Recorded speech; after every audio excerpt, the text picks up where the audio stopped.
Okay, so with that, hi and welcome to the hype. Fuck. I really should just change the intro. The Price is Right, want. Hi and welcome to After the Hype with me as always, Bryan and Jon. Hi. Today we are joined by Tony. Hello. Ryan. Hello. And Cody. Hey. I might even delete the first. No, I'm gonna leave it in. I always leave it in. Shitty intros. Totally. Yeah, it's worth it. You know what? The second one was so much better though. Actually, it makes us real. Yeah. Okay, so we'll get started really quick with where have you been doing. As usual, I'm gonna go first. Okay. Jeez. I have been finishing TV shows that I'm done with you. And I've recently finished 2 of them. I have more that I'm gonna start doing. I'm gonna go to Mad Men and Rescue Me and like a bunch of those shows that I kind of went, this is dumb now. I'm done. Yeah. But the first one I did was Californication, and I'll talk about that some other time. And then the second one was Weeds, because I think ultimately between those 2 shows, Weeds was probably a better show more often than not. But that's because I think they really embraced their shark jumping nature of like, we're gonna take really stupid left turns, and either you're on board or you're not. It's like we're gonna go off the rails quite a bit, and we're okay with this. Oh yeah. And like you have to be okay with it. Yeah. Oh, we're gonna send the main character to jail, and she's gonna be a lesbian and get a prison tattoo, and you're fine with it, or you're not watching our show anymore. And I always kind of embrace like that kind of balls to the wall nature of the show. Here's a precursor to Orange is the New Black. Yeah. But they really shit the bed in the last episode. Oh, that last season is rough. I actually didn't think so. Everyone had told me the last season was rough, and I was like, I think it's mostly just that last episode. Man, that was a rough episode. For being the last thing you see/remember from that season, you're just like, oh. Because the show was so funny, and then like, you know what? Let's make it an hour drama, and make it deathly serious, just in the last episode. And you know what? For shits and giggles, we're gonna put it in the future, and everyone's gonna have clear cell phones and type with laser keyboards, and it's like, what the fuck was that? Yeah, I'm not sorry. I stopped watching. But like Brian said, that's just the last episode. Yeah. There's a lot of interesting stuff in that season, but you kind of forget about it. Like I don't remember much that happened in that season other than that really weird, different last episode. And it's just so depressing. Like the end of the show is just like, I mean, it's been out forever, and we spoil everything in this podcast. But it like the end of the show, it's just like, oh, by the way, everyone hates Nancy now, and she's by herself. Yeah. And like that's how it ends. It's she gets her one bone with Andy, and that's like. You feel icky and sad for her. That is really sad. Yeah, like it's such a bummer of an ending. Like throughout the entire last episode is all the men in her life that she's been like collecting, all saying why she's a horrible person and wants nothing to do with them, nothing to do with her the rest of her life. Wow. She and basically you just watch one after the other, and it's just like, holy shit. She gets her emotional comeuppance like all at once, and it makes you feel like suicidal. Yeah. I felt really bad after watching that episode. It's like, I gotta go watch something happy. Yeah, it was a really bad misstep, and it makes me worried about how they're gonna end Orange is the New Black. Because if that's how she ends shows, I'm good. That's it for me though. So if you wanna, all right, I'll go next. It's been kind of hectic. The only main thing that I went and saw The Gift, which I'm only bringing it up because I think it's one of the best movies of the year. Based on the previews, you would never get that. Yeah. Yep.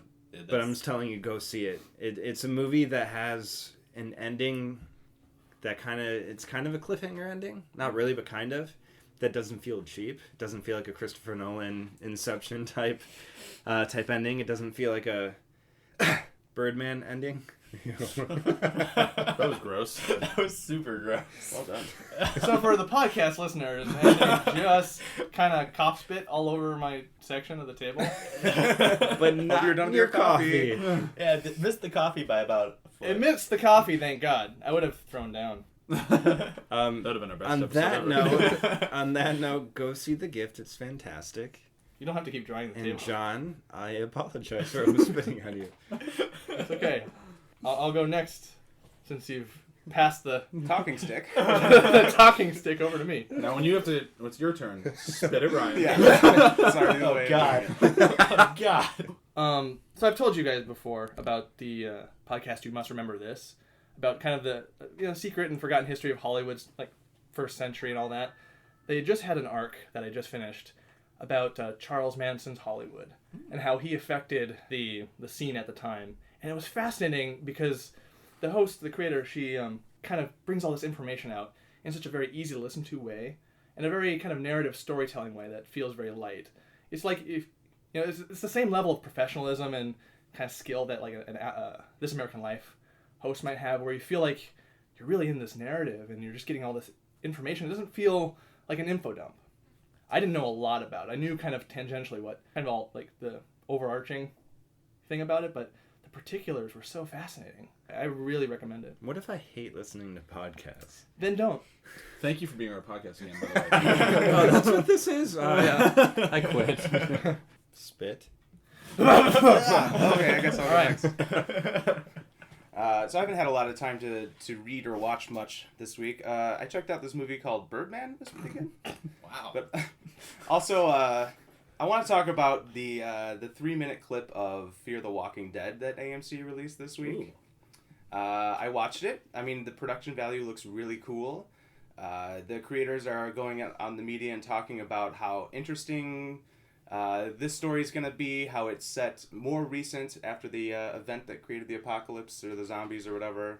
They're talking all about LA's climate, how the dry air would do different things to the zombies, and the trailer kind of showed that. We see a guy kind of waking up. It looks like he's in a band or something, and he just done some drugs and hooked up with a chick, and then he's like, hears some noise, and he goes looking for her, and in Walking Dead fashion, finds a lot of gore and horror along the way.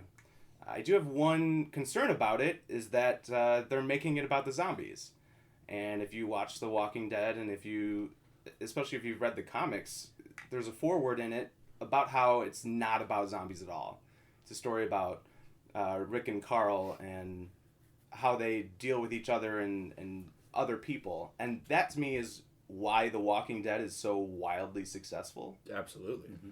So I hope that they do the right thing with Fear the Walking Dead, and all I've heard is about how the zombies are different and how the makeup approach is different, and I think they're putting all the focus in the wrong place. I mean, go. I did get spit on, so I didn't know if it was Oh, my sorry. turn yet. There we go. Thank you. Excellent. I've been up to a lot of things, but I've mostly been watching. I had this really weird love for the show Hard Knocks on HBO. It's the football show. It's the documentary show about football. Oh, okay. Yeah. I'm like, wait, Hard Knocks. It's a Hard Knocks Yeah. night for me.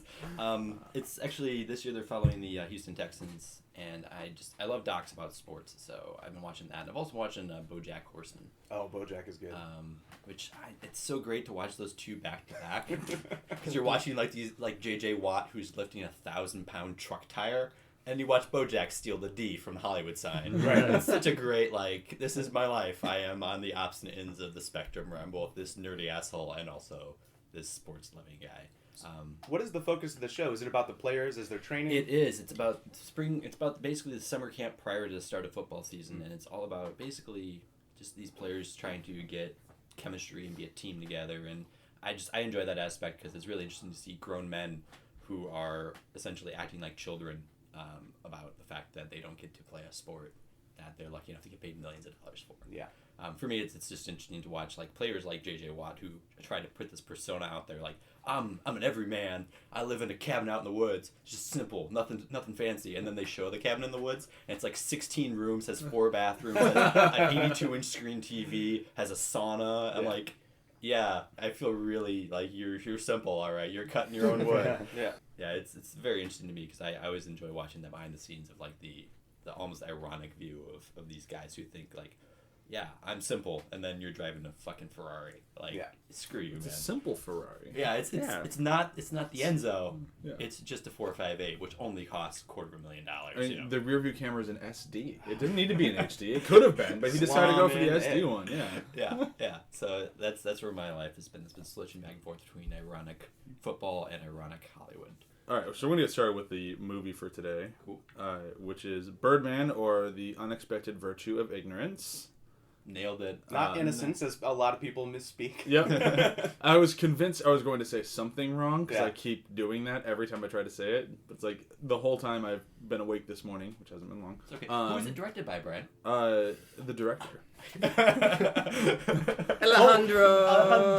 Alejandro in our right too. I mean, yeah, it's Alejandro Gonzalez Iñárritu? Iñárritu. That sound as that's American pretty as close, possible. yeah. Yeah, it's not bad. Yeah. I don't think he'd be like, fuck you at that pronunciation. Yeah. Okay, so the review for today comes from Metacritic Reviews, user reviews. This person, I think, is a little harsher on it than Tony will be, because I know at least he likes a majority of the movie. But this one comes from Jamie5478. Jamie, I'm assuming is a girl. She spells it kind of a girl way. And if Two not, eyes. I'm a little mean to the guy who spells his name a little bit of a girl way. Either way, so Jamie wrote this review in February, and here we go. What the? I want my money back! Went to the cinema with a few of my friends who are all big film fanatics, and we wanted to walk out. What has this day and age come to for people to actually like this load of artsy rubbish? I like how you read it in like an accent that made him sound even more like he has a monocle in his eye. What the? Monocle falls out into the ground. Shh. What the? My word! My word, good sir. I do declare. As soon as I read that, I was like, went to the cinema! Wait, is that the end? He doesn't have any more opinions? No, that's it. Just Oh. artsy rubbish. Oh, alright. Artsy rubbish. I can kind of get I it kind of agree too. to a degree. There's an artsy But rubbish in there. it's so well executed. I violently disagree. And I even, to a degree, agree with you on the ending. But we're not there yet. Wait, who not do you there. violently disagree with? That woman. I think the movie's phenomenal. Okay. And even with that, I think it is one of the most flawed, phenomenal movies in a long time. Yeah, sure. But I think that's fine. I think good movies should have flaws. Because if they're perfect, fuck off. I don't All know. movies have flaws. They do. Clearly, you have not seen I Only Have One Loaded. I was waiting for him to say The Kingsman or something else. I was gonna go with like Gone with the Wind, like just some like instant classic, but then you have the whole like, oh yeah, he raped her at one point, and she's just totally cool with it. I'm gonna make a new dress. Is that a movie flaw Yeah. or a character flaw? Maybe a little column A, a little column B. Yeah. Oh God. You can cut that out. Yeah, you should really cut that out. No, you should leave it in now with all our groans. No. I'll bleep it. I wish. Yeah. With the groans. Yeah, I'll bleep it and then put the groans. Perfect. I love the bleep. I feel like I get cut. Only one other person. It's said that Tony's happened. corner. So many of my comments get cut out anytime I talk about anytime I talk about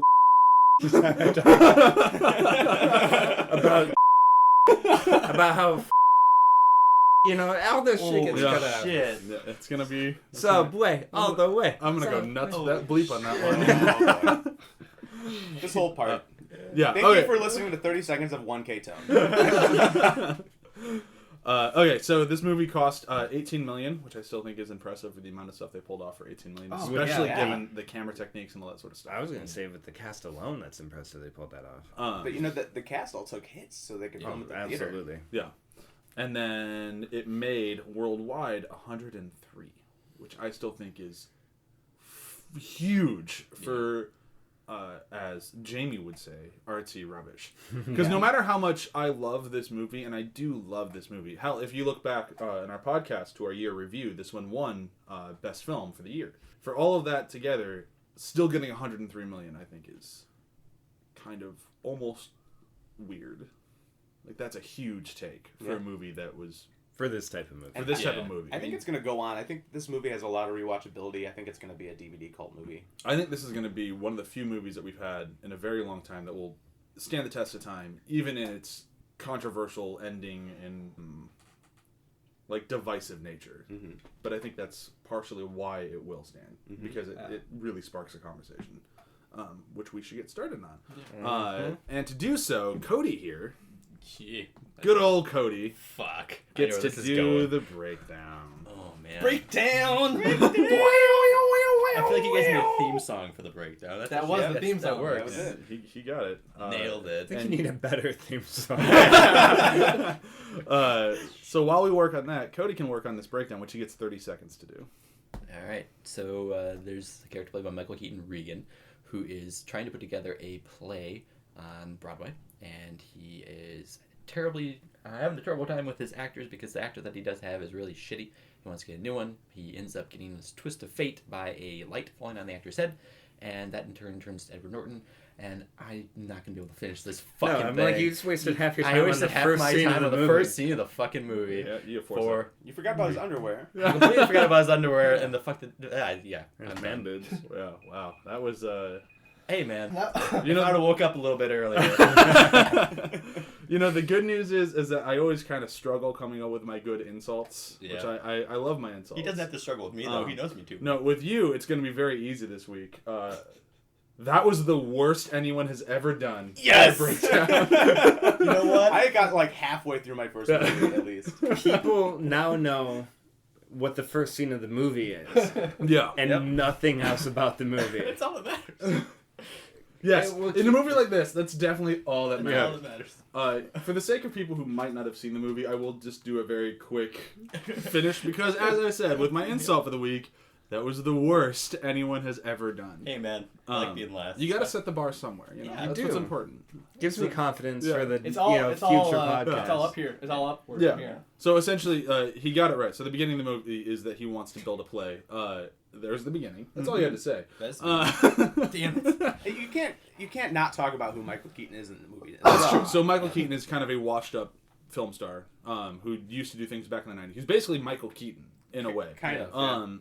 And he was an action star. Yeah. Birdman was his movie, a superhero. Meta. But anyway, so he does that and he makes a play, and then he fires his first actor. What doesn't fire? He fires him in a way. the first actor leaves the show. Yeah. And then he brings in Edward Norton, who plays Michael Shiner, and they basically do not get along because he's such an actor, and he's not a very good director, and he can't get a wrangle on his actor, and he kind of goes back and Basically, the old fight of method versus classic. forth. Yeah, acting and From what I hear, is a little meta as well. Is that not? a little. Yeah. But then, so as the show goes on, basically, he kind of deteriorates as he's kind of going nuts trying to make this thing work because people keep pushing him so hard, especially as Broadway actors do, and he just was not prepared for this at all. And it's you kind of see him just struggle the whole time with the fact that all he really wants is love, but he's not getting it because what he's going for is admiration, and he's just looking for love in the wrong places. And it's like you basically see that unfold throughout the entire film to the point where he realizes that he's fucked everything up and attempts to kill himself on stage. And I'm just saying what's on screen. We can talk about what we infer later. Yeah. So attempts to kill himself on stage, wakes up having only blown his nose off, and found out that by doing that in front of a live studio audience, or live audience, wasn't a studio, everyone goes, he's amazing, and they love him, and it's great, and then he jumps out a window. Yeah. And that's what you see on screen. I want to get this one out the door. I want to talk about the filmmaking technique of this thing, because it is such a important way to how you watch this film. Absolutely. Yeah. If it was my turn today to break down the movie, I would have said an amazing director with a vision hires a Steadicam operator and rents out a theater for 2 weeks and pulls it off and brings back Michael Keaton's acting career. Gets one of the best performances I've seen out of Emma Stone. Mm-hmm. I think Ed Norton is perfect in the role he's in. The whole cast is great. Yeah, and it's one of the things where just the camera technique alone really it does a good job making the theater itself like an additional character. Yeah. Yeah, I and think- it follows the principles of theater too, which Yeah. immediately hooked me from the beginning. Because the sparse musical cues, the gaps between dramatic moments, Mm-hmm. that whole thing, theater, and it's probably the best they've ever done translating a theater experience into a movie. Right? Yeah, I mean, and I haven't really done theater since the very beginning of college is when I kind of left the theater world behind. And like this, I mean, I only did like local theater kind of bullshit. Like I was in Carousel. Like it was like I was a chorus member in Carousel. We don't have theater pedigrees, but I also know a lot of theater majors. And I think we all I've have studied. that Yeah, usually if you're in film, you kind of know somewhere somebody in the theater world. Yeah. And like this, for my buck, is the best movie about theater ever made. Yep. Like it nails the people, the atmosphere, the feeling. that stress. desperation, Yeah. I want to be the best ever. Like it nails all of that. And I think, personally, the main reason that they're able to pull that off is how they shot it. Yeah. And they did some amazing things. I was reading about it today. So the theater was not available the entire time. So they actually rented a warehouse in LA and taped out the lines and the markings of the spatial relationship in the theater, so that they could rehearse basically in taped lines with sparse furniture, so that they could get all their actions down, including the Steadicam operator. At one point, came in there. It's impressive that the director he really wanted, because he's like, in theater, like one of the big things about theater is that the script is king, and he's like, I want to honor that as much as I can, but you can't bring these actors and not allow for a little bit of improv, which was important to both Michael Keaton and Edward Norton. Like we want to be able to do kind of what feels right in the moment, and so that's why he had to bring the Steadicam operator in to all the rehearsals, because like it's fine, but we're gonna rehearse that, and whatever you do in the improv, like in the rehearsal that works, that's what you have to do when we actually do the take. It's an amazing way to make film, and as a film crew member, I really wish that everybody had like this method down of just rehearsing until you nail it and then executing a flawless performance. Yeah, because I mean the way that he had to do this, like they say, like any filmmaker, like be it short, amateur to professional, if you want to do it right, you have to imagine all areas of making the film in the beginning. So that's like from very, very pre-production to post-production. You have to know what you're doing at every single stage if you want to make a good film.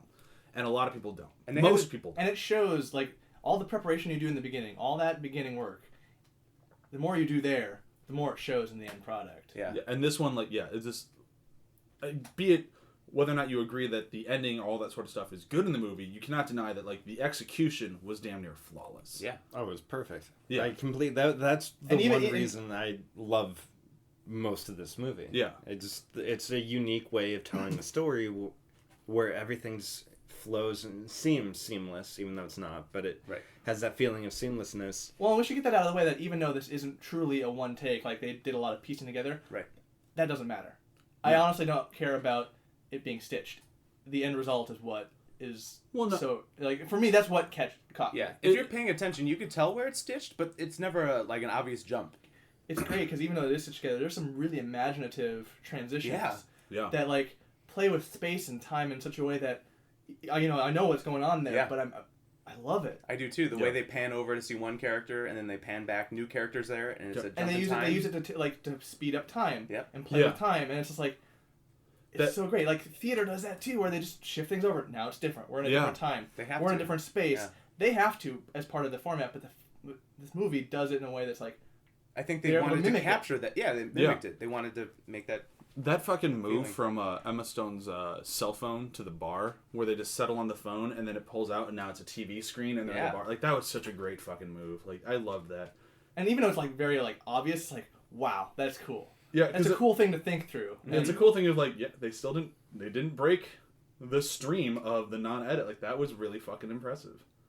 But I think that's part of the thing. Like, so why I know people who are not big film buffs still like this movie is because it's a good movie. But why film buffs are just like, holy shit, like, you pulled that off. And I know that was the scariest thing for the director Alejandro as well. Yeah. Going into it, like big names told him he would never be able to do it. And the biggest reason why the studio and everyone told me he wouldn't be able to do it was because of Michael Keaton, which is where I want to move into next. All right, cool. Because he was told flat out, you need somebody else. He can't open movies anymore. Wow. And it's like, but isn't that why it's a perfect cast then? Yeah. Yeah, that he is that character. Yeah. And they like unwittingly played into the meta story of the movie. Like, I read an interview with him, and the first meeting he had after reading the script with the director was like, "You're not making fun of me, are you?" he actually said like he had to make sure that the script wasn't written about him before he took on the role. Yeah, because that's him. He washed up superhero actor from the 80s. Yeah. It's funny that one of the plot points of the movie is that Michael Keaton gets a little jealous of Ed Norton stealing his play, as people actually started saying Ed Norton almost stole the movie as well. Yeah, the thing is, like, again, I'm kind of about Michael Keaton, is I like that he's so annoyed with Edward Norton for stealing the play, when he should be annoyed with him for kind of stealing his daughter. Right? Yeah. And like it's it's all drives home the point of Michael Keaton's character in this movie and the fucking subtitle. Yeah. Like and I think that's why, like, the first time I saw it, I never really picked up on it, and I don't know why. I was so kind of blown away just by like the filmmaking aspect of it, that it took me till my second view where I was just like, holy shit! Like, I really love that the entire character is just him going, "Love me," and just doing it the worst way possible, like almost like an addict, like just the worst way. Oh, the movie definitely has a lot of tones of addiction. Yeah, and like, I mean, it's a little on the nose with Emma Stone's character, but with him, they don't really ever talk about it. But it is totally, he is addicted to fame, and he's been within withdrawal. I think that's great that they make her the one that's on the nose, because it really kind of is a feint. Like, you're like, oh wow, obviously she's an addict, and then you're like, well, wait a minute. Don't forget that that's genetic. Genetic, and we've been watching a whole different kind of addictive personality. Well, they bring up the alcohol addiction for Michael Keaton. They do. But even it's deeper than that. Even like Oh, it's way deeper than Yeah. that. But Yeah. at the same time, like I could have done without that part of it too.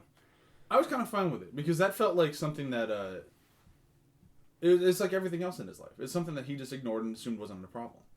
He ignored everything that should have been a problem as like a non-issue and focused on the wrong things. So the fact that his drinking had something to do with ruining his life, he just assumed wasn't a problem. Never really even addressed it. So like at that moment where Amy Ryan's like, who I think is kind of the unsung best actor in the movie. She's always the best actor in every movie. It's very true. But that moment she's like, "Are you drinking?" And he's like, "Yeah, I'm having a beer." Because to him it's a non-issue. Right. And I think that's really important. So I get that, like, yeah, it's a little kind of like, oh, he's an addict. But I like that because that just keeps feeding into that character. If he does not know what the fuck is going on and his effect on people. And don't forget how that ties back in him, how controlling he is of his own play when he replaces Ed Norton's gin. Oh, yeah. So he's like, oh, I don't have a drinking problem, but I'm going to stop your drinking problem. Yeah. Oh, man. Like, that's... I really love this character. And I think, again, I'll keep blowing this movie as much as I can. Can But I be next? You really don't want to be. But I think like his character is the main reason the movie works as well as it does. Because it is, like, when it says Birdman, it is really just about him. Yeah. But talking a little bit more, like, in depth about his character, I want to talk about Birdman. His alter ego and whether or not we think he has the actual Birdman powers. Oh, 'Cause yeah, that voice is amazing, too. I just Yeah. want to say it. Like, I love the way this movie doesn't really affect the voiceover in his head, but it lets you know by putting it up front and a little bit louder than all the dialogue that it's the voice in his head. Oh, absolutely. And I love the physical manifestation. We get to see that of his delusion. Yeah. And like it's all fake, but like I love that we can see it from his point of view because it's not a very represented area when you're watching film. Yeah, and in this way, it captures it. Like when you get lost in yourself. So you think it's all fake? You're one of those people. Yeah. I tend to agree with John. And I think But I love it because it's all I fake. think the like, cab scene kind of The cab scene. Yeah, the cab scene really is. And plus, And that- that- We'll get on to that later. Trust that- me, I have that- a whole on top of the fact- arsenal. on top that's a of the callback fact- to the edit, though. Right. The editing in time and space being so fascinating Right, for me yeah. because it's like cab. But Holy on top shit. of all that, though, I think if you're buying into that supernatural aspect throughout, the whole story is grounded in people, and that's where the supernatural aspect is there to kind of balance that out. Because as Brian said, the script is king in this entire thing, and if you look at these people have these ludicrous monologues that they speak back and forth to each other that no one in real life would ever let happen. Right. You would cut somebody off halfway through. especially that Emma Stone one. That thing's God, yeah. fucking brutal. That thing is ridiculous. And if that was my daughter, and I would, that just coming from her would just be vicious. But I don't know, the way that I saw it was that this was this supernatural power that's coming from his own psychosis. And as you watch, it gets more powerful to the point where he's flying. And that's the point where he's really gone off the fucking rails. And I think that's the growth of, you can see him losing control of basically his life, his show. He's basically trying to be this controlling director, and he's not really connecting to the reality anymore. The fact that sometimes you don't have control of what goes on the stage when you're on the stage with it. You just live that life for that second and then try to cure it for the next show. Well, and that's why I like the ending, because the delusion passes on. Like, Yeah. no, like it's like if you take it as all that is like the flying, all that it's all fake. Yeah. He jumped, he died. Yeah. Right. But then she refuses to accept it. It's like a very interesting, like she's gonna go down that path too. Like I don't see her getting Wait, better. Yeah. she's already down But- that path. but She's She's I already down wanna- that path, but now she. I want to Yeah. save the ending for Yeah. the ending Yeah. because But that's a whole different discussion. Yeah. But that's it's a great tie to that. Yes. Which is why I think it's all like fake in his head, and I love what you were saying about it. Just it getting more powerful the less in control of himself he is. Right. The manifestation of what he's doing, it starts with him just being able to move objects just a little bit, and then it turns into full-on rage where he smashes objects, and then it turns into like this, like something beyond that. Well, yeah, he just, I mean, the more he feels ignored, the bigger he wants to be. Yeah. And it's just like, and I think that's part of why his character is such like a tragic but really interesting character, because the more he feels ignored, the bigger he wants to be. When he does not realize until really the end of the movie that he's had what he's wanted the whole fucking time. His daughter just wants to spend time with him and just wants him to be there. She even says at one point the biggest thing he ever did was, the worst thing he ever did was he wasn't there. So all she wants is her dad, Amy Ryan would have never left the picture if he wasn't such a drunk and an asshole and more concerned with fame than he was with her, because she still loves him. Yeah. And it's very obvious she still loves him. Mm-hmm. And it's really kind of sad that, like, all he wants is to be loved, and he just did not know what he was doing. Right. Well, not only that, like, throughout the entire movie and even his play, everyone knows who he is. Yeah. And like, people are taking pictures with him in the bar. He's walking through the street Oh, look, it's Reagan. half naked, and he gets 350. Like, people love him. He's so obsessed with what he wants to be, and is ignoring everything that is the reality of. Yeah. Yeah. Well, He can't see the present. He can only see what, and it's every character in the movie is that same way. Yeah. They it's so keep tragic. looking at the. It's so tragic. It is. Like, you can't see it, even if you you just don't have that ability. Well, they harken back to that a lot too, saying Zach Galifianakis here going, yeah, you can totally do Birdman again. You can go back and do Birdman. They want you back for Birdman. Why aren't you just going to go do Birdman? Right. It's like he wants to step beyond what he thinks the role of his life is and try to step into something completely different that no one expects from him. And he's trying to do the same thing with all his family. He's trying to get all these people to see him in a different light by doing something incredibly different.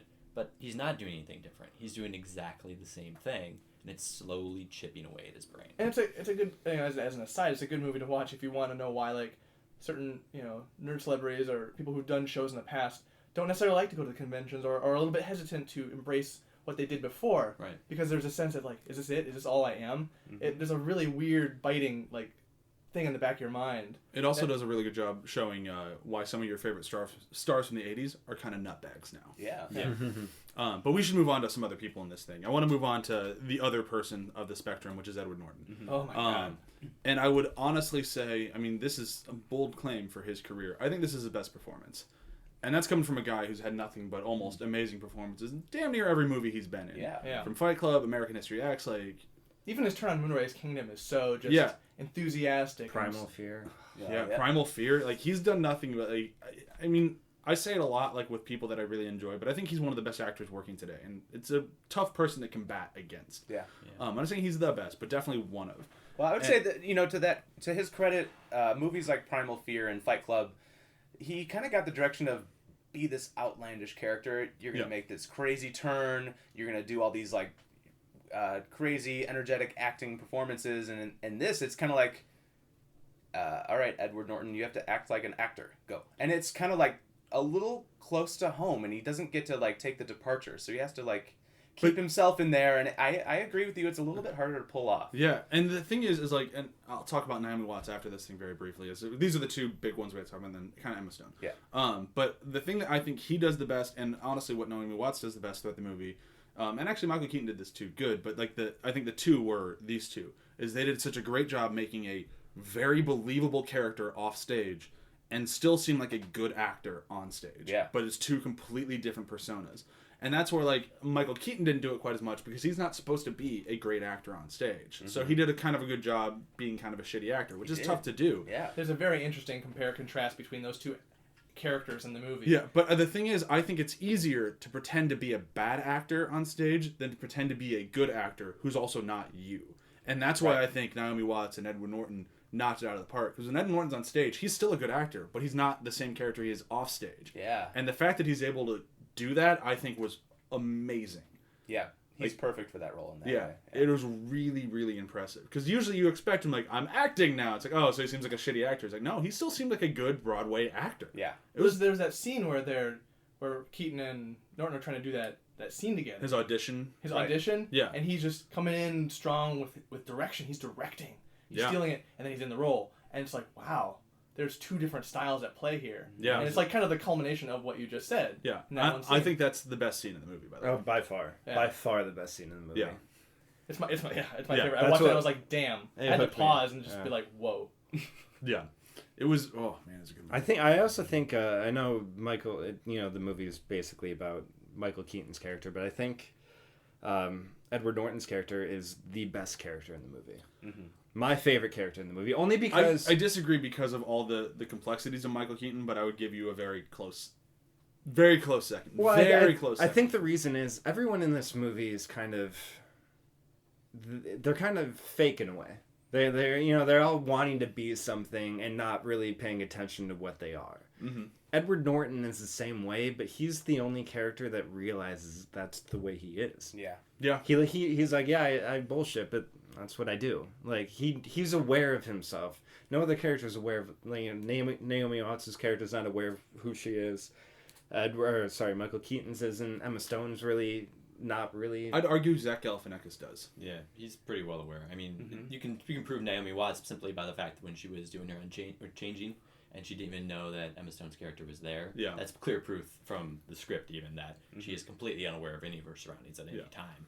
But I think Zach Galifianakis is really, his character is fairly aware of everything that's going on at all times because he's trying to steer this boat that's going into the rocks. True, but he's a very straight character. He's not as outlandish as everybody No, else. he's But that guy. it's a thankless role, but you need someone like him pulling it off. Mm-hmm. Yeah. I think he was the weakest speaks to his part. talent. I don't think he was that good in it. I think he was. I think he was too. I think he was too charactery. When you watch, I thought He he was was great. trying I think to be it's the too best thing he's ever charactery. All of done. them are charactery though. That's the thing though. It's I just- I get that, they but totally are. The whole thing is a problem, dimension of character. what always tends to turn me off with Zach's performance is that they're always outlandish. He's always kind of pushed into these outlandish roles, and he has to kind of jump off the rails the second word he says. Yeah. And the restraint in here was so, skilled. But Yeah. he still felt like he was acting, and that's what bothered me. It didn't- because he he's didn't the only feel one like that wasn't an actor in this whole fucking play. He didn't feel like that to me. I did not. Either like way, it. so Edward Norton. Okay. I wasn't even gonna really bring up Zach Galifianakis because he's forgettable. Anyway, continue. I wouldn't say forgettable, but he's the only one who doesn't really have like an arc or anything like that. Right. The thing I was gonna say about Edward Norton is that usually in like a film like this, which is very much like a character study, you'd expect really the only person to have an arc would be the main character. Edward Norton has an arc, Emma Stone has an arc, and like all three of them really do. And Naomi Watts doesn't really, but I think both of those girls do. you think so? Yeah. I think maybe a little. I I think forget Naomi the Watts other. a little bit His more. girlfriend Yeah. definitely does. His Oh yeah, Yeah. no, you're right. Yeah, they They both. they yes. achieve their catharsis in a kind of Yeah. their own specific way. Yeah. Like, But I love that Edward Norton's arc. Really, he is totally aware that it's not going to change anything about him. Yeah. But I like that he realizes that. I don't think until this moment he fully understood that his actions have consequences on other people than himself. yeah. What moment? Really, when he fucked him over and took his story, that the reason he became an actor and he used it because he just didn't want to come up with a real answer, Yeah. and he just used Regan Thompson's. It's like, why'd you become an actor? He's like, and he used the exact same about Raymond Carver Right. being in his play, and he used the whole story. Yeah. And he just figured it wasn't a big deal because who the fuck cares? And then he actually saw that it really upset somebody, and he punched him. And he's like, "Yeah, I deserved it." Mm-hmm. Yeah. Yeah, but Like I said, I don't think it'll ever change him. I just think Right. it's the first time he noticed Yeah. that his actions have consequences on people other than himself. And then also, if you look at it, each time that he gets some physical violence done towards him is when he wakes up out of that idea. Yeah. Yeah. Well, shit, because when Naomi Watts was beating the shit out of him underneath the sheets when he's like, "Hey, we should just fucking real life on the theater." Yeah. Like, on the stage. She starts beating the shit out of him, and you can see him switch back and forth between the character and the person that he's playing the character. Yeah. Yeah. And it's very interesting to watch him kind of switch the dynamic because he's like, "Oh, fuck, I really did something stupid there, didn't I?" Oh, well. the reason I'm against that theory is because I think Edward Norton's actions only bring about good things. Backwards, in a backwards way, but like him on the roof with Emma Stone, calling her special, kind of opened Emma Stone's eyes. Him doing that shit about Riggins, made Riggins more passionate. Him sleeping with Emma Stone kind of, inadvertently caused the whole mishap where he was walking through Times Square Yeah. and becomes relevant again. Yeah. In the blink of an eye, 350,000 views. Like, his actions kind of, while they are negatively, like, to the characters, invoke he's positive outcomes. That's interesting. But It is. Yeah, it's true. But is it a positive outcome, though? I mean, Totally positive outcome. But in the end, all those actions then lead to our fair ending. Yeah, but I don't to think be- it has anything to do No, with that's Edward Norton. those characters' decisions. That was not Edward Norton set up the deck and they dealt with it how they wanted to deal with it. I feel like he's the Naomi match Watts, when he somebody may have tries to dropped fuck in her on the... Sorry, I got the plague. Jesus Naomi Christ. Watts, she storms off after that and has that moment with the other female actress. I wish I knew her name. I think that's a good moment to actually talk about Naomi Watts for a second before we talk about Emma Stone. in constant effort to keep moving this podcast forward. Naomi Watts, I didn't know was in the movie because I never watched a trailer for this thing. I had seen like the photo of like Edward Norton in his underwear, like getting ready to box. Michael Keaton. That's all I knew about the movie going into it. And that there was probably a guy in a superhero suit called Birdman. Even with the trailer, like, that's not a Naomi Watts, is it? No, it's probably someone else. Yeah. I'm like, oh, it is. She has a little bit of Wahlberg syndrome of when she has a good director, she gives an amazing performance. And I think this is, again, kind of in low with a lot of other people in the movie. I think it's one of her best performances.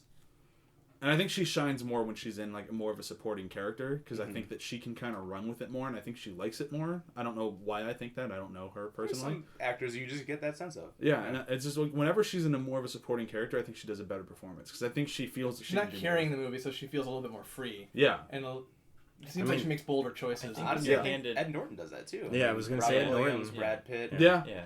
But I think when you're handed something like this, there's a certain aspect of her acting ability that comes out better when she has a chance to just actually act as opposed to acting against a green screen or acting with $1 million budget behind it. I think there's every actor kind of knows the division between art and commerce, and they like to play both sides. Totally. They have to. And when Naomi Watts shows up for the art movies, she's usually just fantastic. Yeah. And she was very, very good in this movie. I loved, like I said earlier, I loved that her switch between actor and then performer, like throughout the movie. So when she's on stage, it's such a different person than when she's off stage. And I love all three of them do it really well. Four of them. Yeah, really, really well. And I think that I'm not sure if she did the best out of everyone. It might have been Edward Norton, but I really loved her turn in this. Like every time she has something. Oh my god! I think it's tough to kind of say one's like the best or the least. Yes. I feel like everyone did a really great job of complementing each other's roles and what they had to do in the movie. Yeah. In such a way that you get these like lesser characters, but they're still feeding into the overall in such a great way. It's a movie that has a very strong main character that still pulls off the ensemble feel very well. Yeah. I think one of my favorite sequences in the movie is when Ed Norton tries to rape Naomi Watts under the sheets. Yeah. And then, so they're having that battle in their own characters, and then they get out of the sheets and they have to perform on stage. Yeah.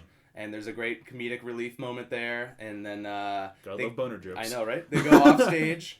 And then they start fighting backstage again, and she's like wiping herself off, and they're like, going at it, and then they go back on stage as theater actors, and they're smiling and bowing, and it's like, that's another almost true to life theater experience. Very true to life theater experience. Sometimes you hate your co-stars, and you have to get up on stage and act anyway, and nailed it.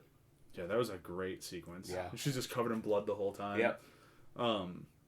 Going into, where do you want to go to? I was going to move on to something else. I was going to go more for the characters, and the one thing that kind of drew me away, because all the supporting characters are really, really strong, for a movie titled Birdman, we spend a lot of time with the other characters, and that kind of felt weird to me, because I didn't see how their stories on a personal level were really relevant to Michael Keaton's character as a whole, and it felt weird. But I think you kind of said it yourself with the whole it's the theater thing, setting up the deck. Like all the characters are setting up the deck for Regan, basically, to make his choice, his ultimate choice. Yeah. And they get character developments too. I mean, they don't only have interactions with Michael Keaton the whole movie. Yeah, and I think if it wasn't for that, I don't think it'd be as strong as a movie. Yeah, if it was a movie that was like, let's follow Michael Keaton with Steadicam the entire time, we wouldn't have liked it as much. Yeah. So what is the movie really about then? Well, then it's still about that.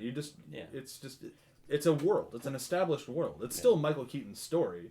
It's just that, as with any good thing, I mean, it's not just things happening to him. His actions have consequences that ripple out into other people's stories and lives. And like, Naomi Watts would have never been raped on stage or attempted to be raped on stage had he not ever hired Michael Shiner. So like, it's all ripple effect of. Yeah, but Michael Shiner would never been hired if it wasn't for Naomi Watts. That's true, but still, like I think, like it's the theater world. It's whatever he does has actually. I get the ripple effect. Yeah. I get what you're saying. Yeah. I don't necessarily agree with it 100%, but I understand that aspect of it. I think that the real aspect of it is it's a French term. It's l'appel DVD, I think, something like that. That's not that. I don't know. It's Alejandro. Wait, no, it's Alejandro. No, but our one French listener was like, "Damn it, damn it, you got it wrong." The podcast is mad. That's not like Ivan Drago. I know, I sure did. I am the worst. I'm like Paul Rudd and Everyman. But no, like there's this thing called, it's this French term that means the call of the void.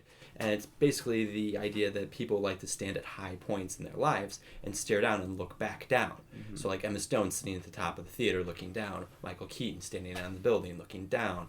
You stand up at the highest point you've ever been, and you look down at the world beneath you, and you see all the actions that you've caused, and that's your choice. Either you jump or you try to climb higher. And I think that's kind of this connection between all these characters is that, where it's like they're all looking back at what was and looking down at all those past experiences as something to grow upon, but then when you hit that point where you can't grow anymore, you just kind of start to chip away at what the reality is of your what facing now.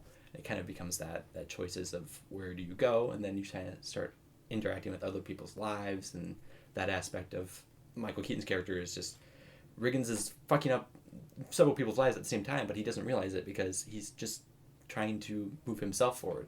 He's doing everything he can to not look down. And Right. Like, Yeah. when he needs to take that hard look. Right. And when he finally does is at that point where he leaps into the void and then flies away. And then he sees what he can become and get to that height. Before we move into the ending here, I do want to mention Emma Stone really, really quick. I'd like to be able to talk about other people in this movie because there's a lot to talk about in this thing, but we can't be here all day. Yeah. Right. The other actress's name, I believe, I was trying to look it up a second ago. I believe it is Andrea Riseborough, and she was phenomenal. But Emma Stone needs to be mentioned because I feel like it's one of the few times we have somebody who has not really proven her acting chops yet. And I don't mean that as anything against her, because everything she's been in, she's been good. She hasn't given a bad performance yet. She's not like, I'm not going to be able to come up with the name off the top of my head, but not like somebody who's like... Jennifer Lawrence. Oh my No, god. she won an Academy Award. You can't... Yeah, but she's also But, like, thrown out a bunch of crappy performances. That's true, but still, like, Emma Stone is not and has not been... Either way. She's just not being given these movies. Right, She's not given a lot of these movies to really flex that muscle. Yeah. And this would be her first time really doing it. And I think she does a good job, and I think she does actually a great job, probably the best job she's ever done. But I still think it's tough to go toe-to-toe with these almost titans of acting. Like Michael And it's Keaton. impressive that she does. I think she does, yeah. You know what's the amazing part of that is that she's the only character in the movie who's not an actor. That's true, yeah. I think she was put in that role almost as the weakling. She's his daughter. She's not a peer. She's an underling to all of these characters. She's the assistant. And that monologue she gives to Michael Keaton so- is one of the best in the movie. It hurts. So like, yeah, It hurts in a good way. Like, you're just like, ouch. Because she's right. Yeah. She is, but she's also right. I mean, that's a really kind of. I mean, I read the Raymond Carver story before this, and I was gonna bring it up a whole bunch, and then I kind of realized it's not really worth it. Although it does parallel the movie a lot in really big ways. They did a good job with that. That speech is not verbatim by any means, but it is in that story. Oh, cool. And they give it to somebody else, and it's very updated and modernized and whatnot. Obviously, they're talking about Facebook and Twitter, Right. with Raymond Carver, but I mean, he didn't see that coming? yeah. Fucking Raymond Carter. But that it's very much in there, and I love that moment for her because it's not just her talking to her dad. That is a moment where it's almost fourth wall breaking. Yeah. Yeah. And it's a great moment of like, just fucking deal with your shit. Yeah. And before this movie, I kept saying I need to see her in something huge. It was kind of like Jennifer Lawrence, where it's like, I mean, she was in a Spider-Man, but she wasn't given anything to work with again. exactly, and she was really good in Easy A. But Yeah. it wasn't that great of a movie. Like I wanted Right. to see her in a great movie because I feel like people thought that might have been Gangster Squad, and then no. Right. I forgot she was in that movie. Yeah. But I heard she was really good in The Help, but she was very good in The Help, but that was also like I can see that's a kind of small her character. Yeah. It's kind of like This is a great breakout role for her. yes, and it's weird to say somebody who's been in multiple hundreds of millions of dollar movies needs a breakout role, but I honestly feel like it's this movie that makes me go, she'll stand the test of time. Yeah. All right, let's move on to the ending of this thing. Now, this is a moment of contention for a lot of people. And before we get into it, I feel, in case you haven't read all the articles or whatnot, we should mention the original ending of the I film. love it so much. There's an original. I never actually. Oh, has anyone? there's Does an anyone? original- Wait, there was another ending besides this? There was an original ending to this movie, which was supposed to be after he shot himself on the stage. Okay. It was going to cut to a different back room. And in that back room was going to be Johnny Depp. And in his head was going to be the voice from Pirates of the Caribbean. And it's going to be Johnny Depp putting on a play to redeem his character while thinking that he has Captain Jack Sparrow in the back of his head. Yep. Really? What are we doing here, mate? Yeah, and that was going to be the end of the movie. That was for real? Yeah. Yes. You know what? Why the fuck didn't they make that? Because that for me says two things. One, it says that the ending of the film, although I think is good, was kind of we're going to take a shot here and we'll tell people that's what we intended. And then that that had no idea how to end this film. Yeah. The two things. That bothers validates me. That bothers So me much, in my And opinion, I agree with yeah, them yeah. then, because if they don't have an idea for an ending, why the fuck do you make a movie? Like, you shouldn't be putting that on Well, the then no, screen. they had an idea for an ending. But it was That was dumb. a bad It was a ending. bad ending. Well, it violation, was supposed to be yeah. cyclical. That Yeah. you're supposed to be Right. saying like, oh, every actor in Hollywood goes through this. Well, yeah, Yeah. when their blood spills But- onto the stage, then it grows a new actor I with think- the same issue. Yeah. Like, I this is think, really I the I simple think life. even though it is then proven to be a happy accident that they did, I feel like I appreciate to your looking down into the void aspect. I really appreciate that the ending kind of calls to that. I think they did a good job coming up with an ending, and I don't Yeah. think it's a bad They were ending. like they wrote it I- in production. Feel like Yeah. when it comes to the end, they have 3 endings to this movie, in my opinion. They kind of do actually. Yeah, they did definitely. 3 ways that the first 2, I'm like, the first one happened when he jumps off the building before he starts flying. Oh, he just killed himself. Yep. That would have been a pretty decent ending. No, I disagree. No, that's the wrong moment. Yeah. It was the wrong moment. Get that. So I'm like, okay, you're right. A lot of things are a little open ended. So I'm like, oh, we'll Right. keep going. When he shoots himself on the stage, That- that's a great That's fucking the ending. fucking ending. The That's end it. with Should've them been. giving a round of applause. It Applause, and sums then- up everything. Yeah, because he's finally loved. he finally gets his love, yeah. And he spilled In his blood death. for them. Yeah. but see, and then I like like it opens again, and I'm like, "Fuck you, movie! See, I'm I out. just I'm like out. that- That's actually when I went, you know what? I'm done. Fuck it. I'm out." No, because but I think the important thing is that I mean the whole point of the movie is that he's not a bad guy. Yeah. No. He makes bad decisions, and if he had just made the bad decision, I don't think that it gets a point. The whole point of the movie, which is that he wants to love his family, and I'd like to see him. And I agree with the director. We want to see him realize that he did everything wrong, and it wasn't until he did that and got the admiration that he'd been accidentally going for the whole movie that he realized he did it wrong. And I think that is such an important turn to this character and this movie. They needed the extra scene. Yeah, I get that. I think then the choice to jump out the window the second time, it really nailed the movie. Yeah. What do you think about? it adds a punctuation that I think was important. Well, It what do you adds. think of? We don't know what we're doing to a movie. No, No, it what- doesn't. I think just the fact Totally that he does. jumps out of the window. I mean, I just ignore the fact that. So there's Emma two. Stone looked there's up? two parts of the ending. Yeah, we got to talk about those two Yeah. different. Right. So it's the fact that he jumps out the window, Right. and then either you believe that he died and that his daughter might be a little bit crazy, or that he actually had the supernatural powers the whole time and now he's flying. I think he died. I think it was a clever so. button because we watch him through the entire movie, imagine him having powers, and then kind of like being delusional about the people around him reacting to it. Like we see characters that are almost grounded in the movie reacting to his powers when he's using them Yeah. in those scenes. So I almost think it was just a clever little button by the filmmaker to say he's going to continue doing this in his head, he's imagining Emma Stone looking at him flying, but really he has just fallen to the ground. Well, and I like that in that he gets his final release. Like he's free.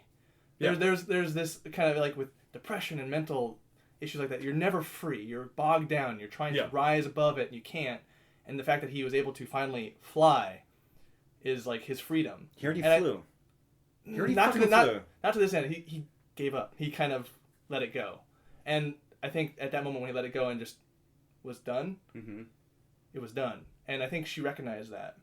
Yeah, like when he So was, even though she sees him dead, like you can't process that. Like yeah. so then she just like kind of gave him what he needed. Like I don't know, there was like kind of there's a spiritual element to that. Yeah. I think. get There that. is. I think there definitely is a spiritual element to it. And I think it's there. And I think that it's sadly I don't think it's because they pulled off this great ending. I think they got super lucky. I think they missed the mark. Here's the thing. Here's what I thought of, like 1,000 different ways that would have made me like this type of ending. Well, you don't like open endings. Just I don't. period. No, I don't No, like. He does. Like I said, the I- gift I was can open-ended. give Tony this. He The does gift. like some open-ended. The gift. No, he does not. No. The gift is open ended, but it works. This See, one. no, This one's kind of like a I Band-Aid. guarantee I'm going to watch The Gift and go, that's not an open ending at all.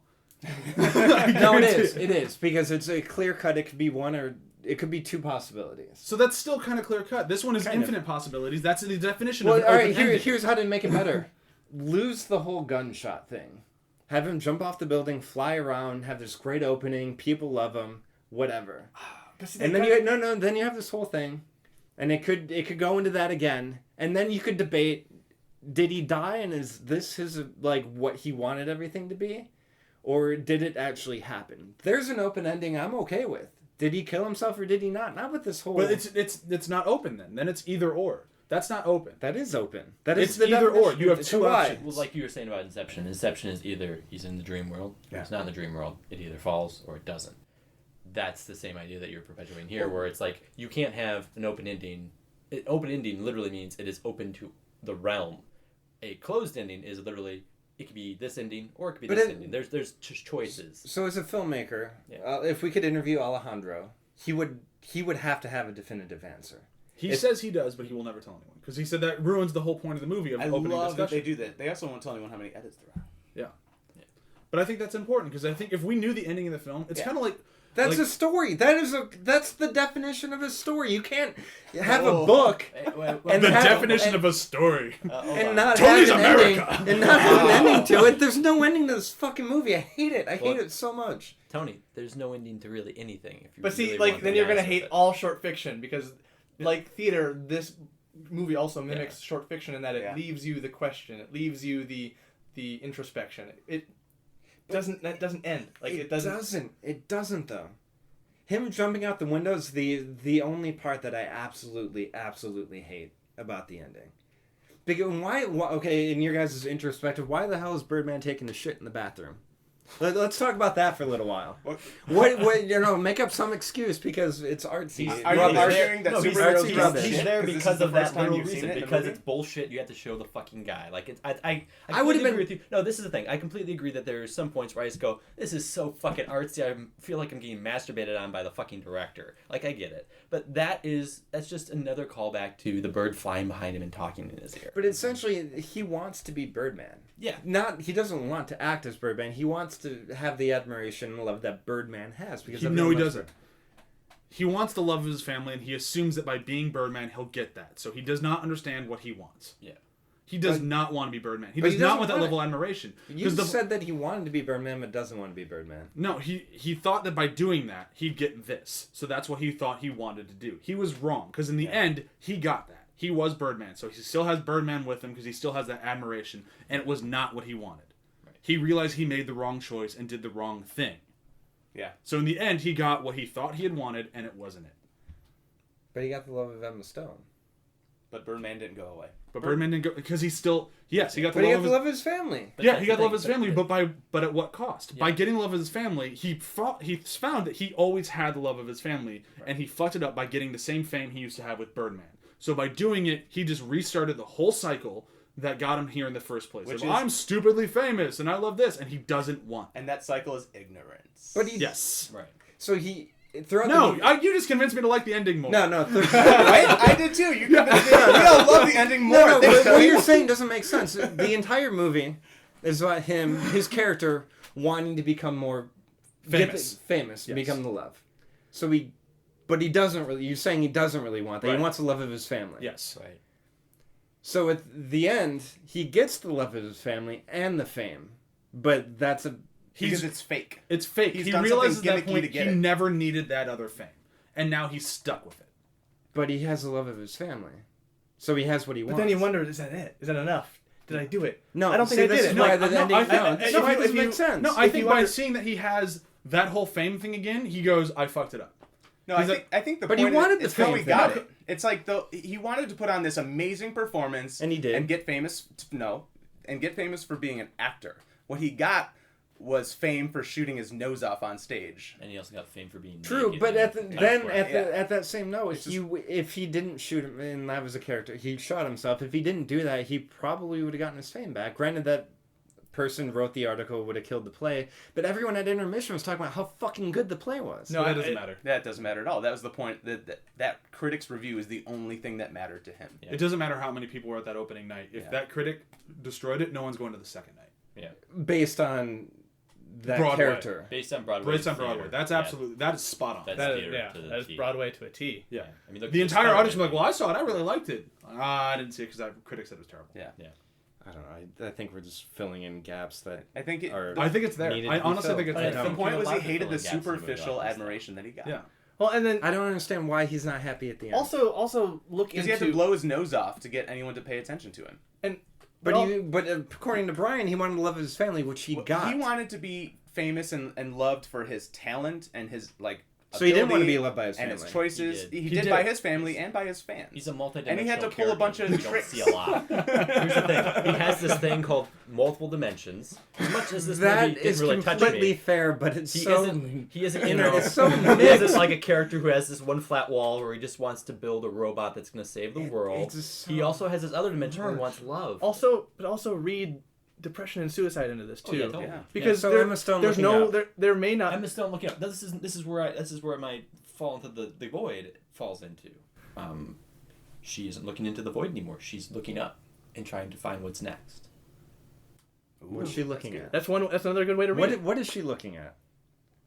She's looking at. It's not what she's looking at. It's like a what piece of white tape on somebody's Yeah. wall. They're like, It's Emma, a look green- here. What is she looking It's at? what- Because you're meant to think that she's looking at Michael Keaton. Maybe. You don't Maybe. know. Maybe. She looks That's down why first. it's open. Yeah, she does look down. She goes, and then she goes like this. Of course you look down first. And When then there's she an looks open window and nobody in the bed, you look down because that's where they should be. And when you don't see what you want to no, see, she's She's looking in a lot up, of like, Spider-Man films, when so you maybe do- she was like practicing that. when and you she's like, don't there's see, Peter. like, there he the is. only reason you look up in that situation is if what you expect to see at the bottom isn't there. Not necessarily true. That is necessarily Not true. if you're spiritual. That is If- what. if- Again, There's That so is much. so dumb. there's That so is much- so dumb. I'm sorry you don't understand the world's majority Nobody religion, understands it. We're just but- making this shit up. We are. He's leaving it open that's- ended, and he doesn't want to tell anybody what the definitive ending is because he doesn't fucking know. no, because Oh that's my God. bullshit. Johnny No. Depp is No back way. there. He doesn't have to know. Jack Sparrow. Popping out again, guys. Oh. The rain is coming out. No. No. It's not important if he knows. It's not Yeah. important. It totally is important No. because as No, a it's not. filmmaker, No. you need to know. And with that, I'm going to say let's move on to quotes.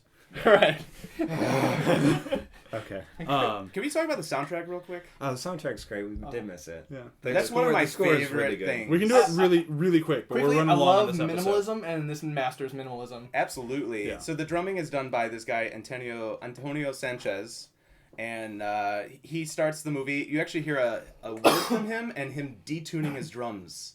They had to re-record all the drums because they sounded too good originally. That's funny. Nice. And another a real bummer for these guys is that they were disqualified for the best original soundtrack because of all the classical cues they have in the movie. Somebody miscalculated the length of time that they're playing classical music and said, "Oh, that's a majority of your score."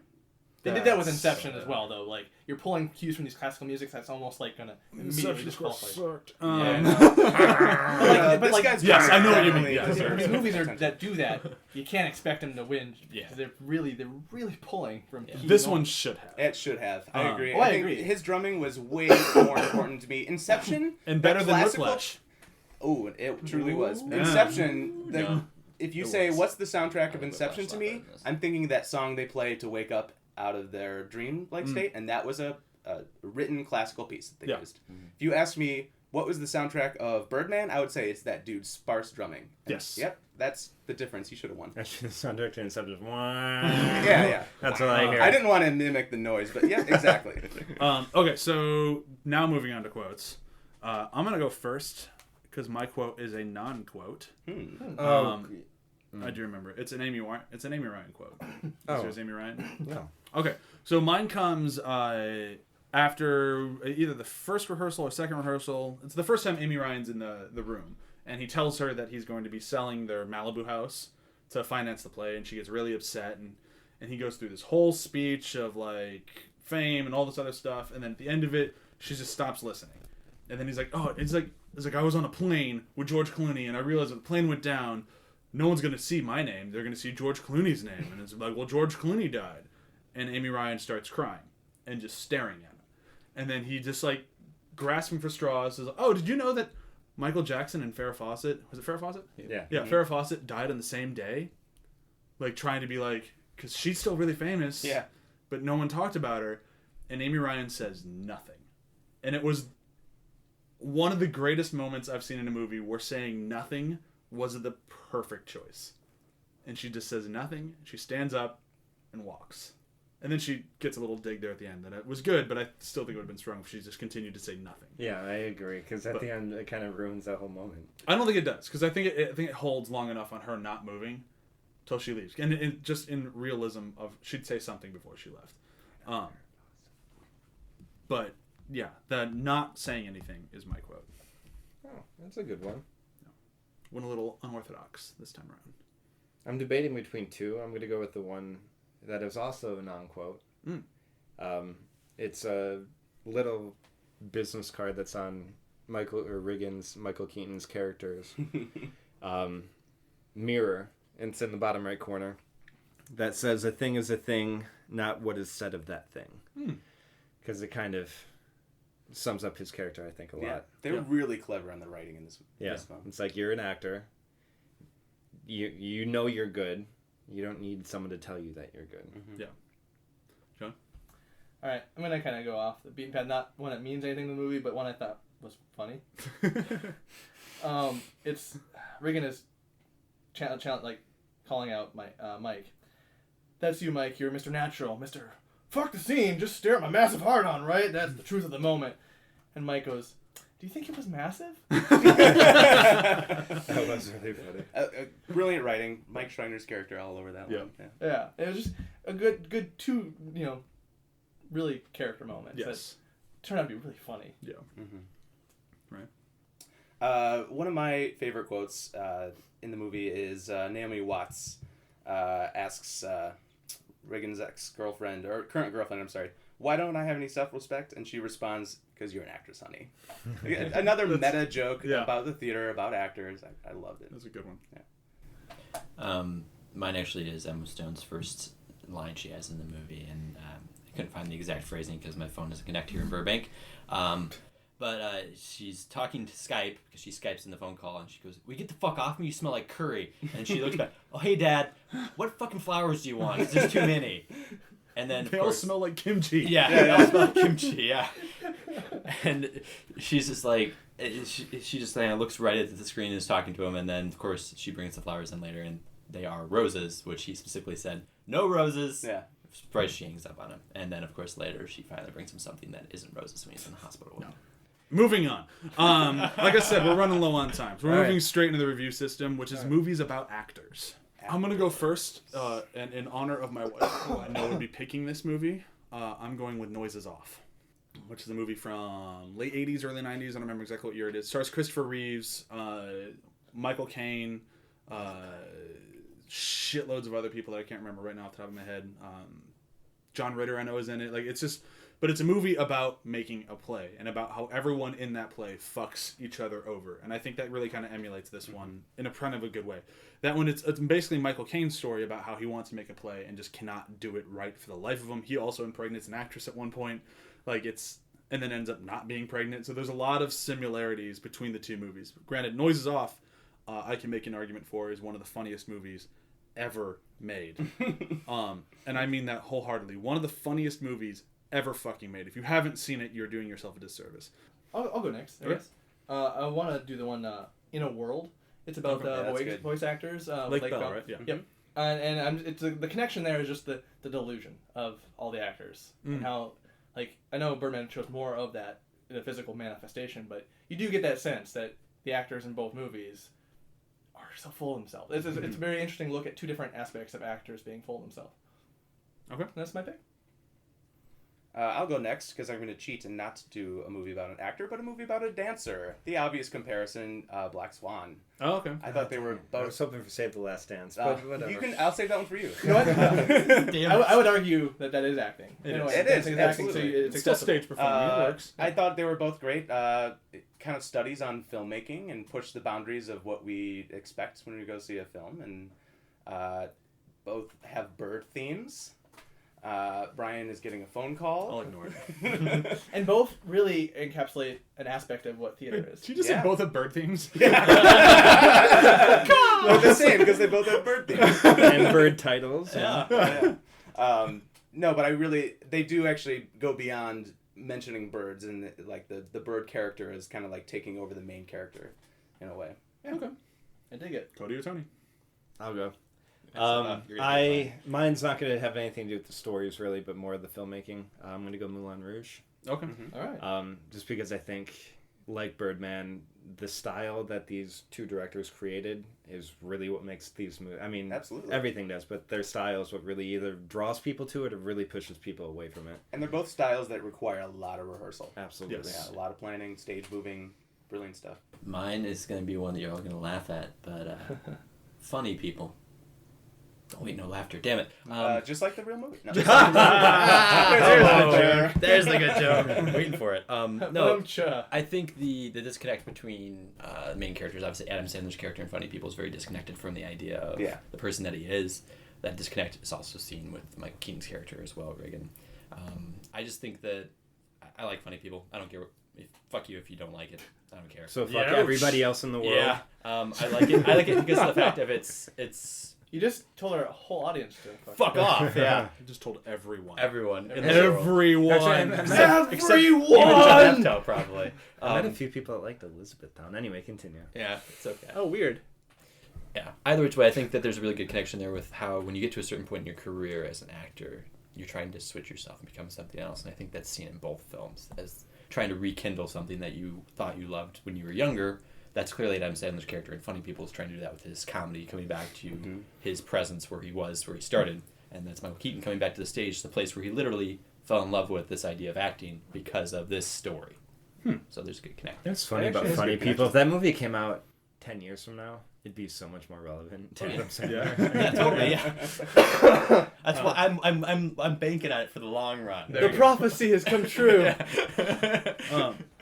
All right, well, I have mentioned that we're running long today, so I'm going to bring this to a close as fast as I can. Next week we have Kingsman, and if things go correctly, we're going to have 2 special guests on that episode from another podcast. The week after that, we have Ex Machina, and then we have a bunch of other stuff coming up. Cool. So with that, I'm going to say thank you to everyone on, You are welcome. and bye! Bye. Bye. Voices in the mail. So you said it was massive.